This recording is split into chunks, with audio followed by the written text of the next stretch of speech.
গেছিল তো? হ্যাঁ হ্যাঁ, দ্বিতীয়বার তাকে সঞ্জীবনী মন্ত্র দিয়ে গুরু শুক্রাচার্য পুনর্জীবিত করেছে।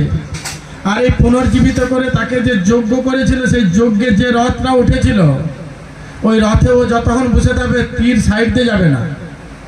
আর প্রহ্লাদ মহারাজ এসে একটা মালা পরিয়ে দিয়েছিল।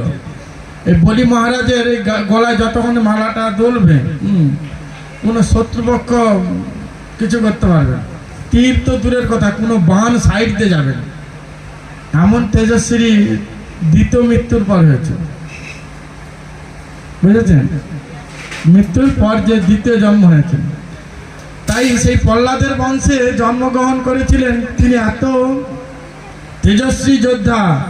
তাই সমস্ত দেবলোক সব রাস্তায় ঘুরতে লেগেছে। পথ হারিয়ে কি করবে? মানুষের যখন পথ চলে যাবে, তার কোনো দাম